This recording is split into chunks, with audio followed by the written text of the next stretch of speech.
Selamat pagi, perkenalkan nama saya Agnes Sampeluku, saya dari kelas 3 Akuntansi Manajerial dengan NIM 19651014. Pada kesempatan kali ini saya akan mereview kembali materi bab 6 tentang sistem pengendalian dan pengujian substantif. Saya akan menjelaskan pengertian pengujian pengendalian. Pengujian pengendalian merupakan pengujian yang dilaksanakan terhadap rancangan dan pelaksanaan suatu kebijakan atau prosedur struktur pengendalian internal. Pengujian pengendalian ini dilaksanakan oleh auditor untuk menilai efektivitas kebijakan atau prosedur pengendalian untuk mendeteksi dan mencegah salah saji material dalam saat asersi laporan keuangan. Baik, selanjutnya terdapat dua tipe pengujian dan pengendalian. Yang pertama, contract text of control. Contract text of control yaitu pengujian pengendalian yang dilaksanakan oleh auditor seiring dengan prosedur untuk memperoleh pemahaman mengenai struktur pengendalian intern klien. Yang kedua, penguji pengendalian tambahan.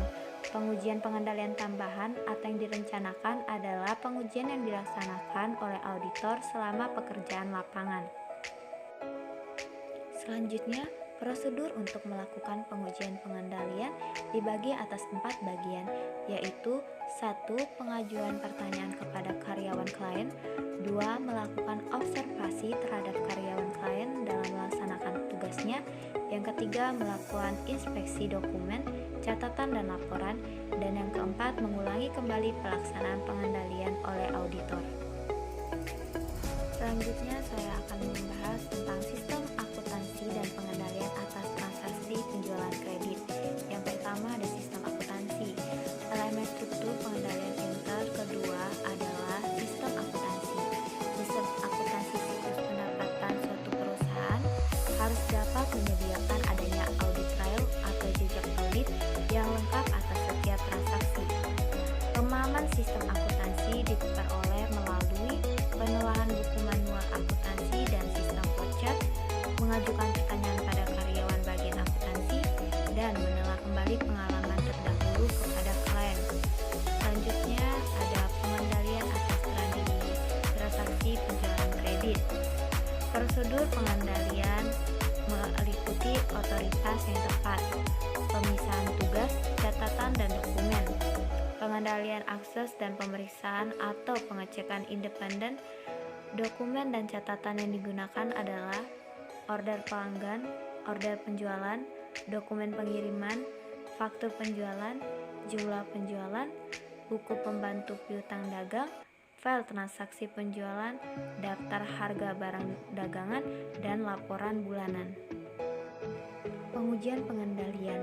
Prosedur pengujian pengendalian yang dapat diterapkan untuk siklus pendapatan dapat dibedakan atas prosedur sebagai berikut. Yang pertama, pengujian pengendalian pengiriman barang dagang. Yang kedua, pengujian pengendalian penagihan.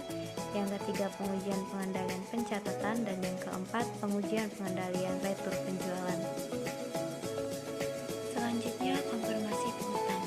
Prosedur ini sangat perlu dilakukan karena merupakan prosedur auditing yang diterima umum, kecuali apabila piutang dagang tidak material, tidak efektif, resiko bawaan, maupun resiko pengendaliannya rendah.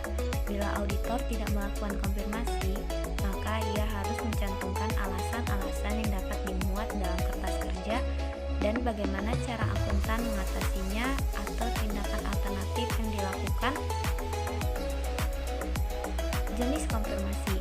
Bentuk konfirmasi dapat berupa yang pertama, konfirmasi positif, di mana debitur cukup menyebutkan apakah saldo piutang dagang atas pelanggan tersebut benar atau salah.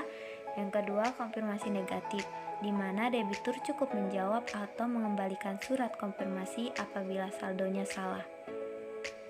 Baik, selanjutnya saya akan menjelaskan sistem akuntansi pengeluaran kas dan prosedur pengendalian. Yang pertama ada sistem akuntansi. Sistem akuntansi adalah metode pengelolaan data, dokumen, dan catatan. Sistem akuntansi siklus pengeluaran kas suatu perusahaan harus dapat menyediakan adanya jejak audit yang lengkap atas setiap transaksi. Selanjutnya yang kedua, prosedur pengendalian. Prosedur pengendalian pengeluaran kas terdiri atas yang pertama, otoritas yang memadai, yang kedua, adanya pemisahan tugas, yang ketiga, dokumen dan catatan, yang keempat, pengendalian atas setiap akses harta atau aktiva perusahaan, yang kelima, pemeriksaan independen. Yang ketiga, pengendalian intern transaksi pembelian. Dokumen dan catatan akuntansi yang dipakai antara lain adalah permintaan pembelian, order pembelian, laporan penerimaan dagang, faktur dari pemasok, voucher, ringkasan voucher, register voucher, laporan pelanggan bulanan dari pemasok, buku pembantu utang dagang, arsip voucher yang belum dibayar, arsip voucher yang sudah dibayar. Yang keempat, pengendalian intern transaksi pengeluaran kas. Dokumen dan catatan transaksi dalam pengeluaran kas. Dokumen dan catatan yang dipakai antara lain, yang pertama, cek, yaitu suatu formulir yang dapat digunakan perusahaan untuk memerintahkan bank untuk membayar sejumlah uang kepada nama yang tercantum pada cek atau pembawaan cek tersebut. Yang kedua, ringkasan cek, yaitu dokumen yang digunakan untuk melaporkan total jumlah cek yang telah dikeluarkan dalam jangka waktu tertentu. Yang ketiga, file transaksi pengeluaran kas, yaitu file komputer yang berisi informasi pengeluaran kas, termasuk pembayaran kepada pemasok.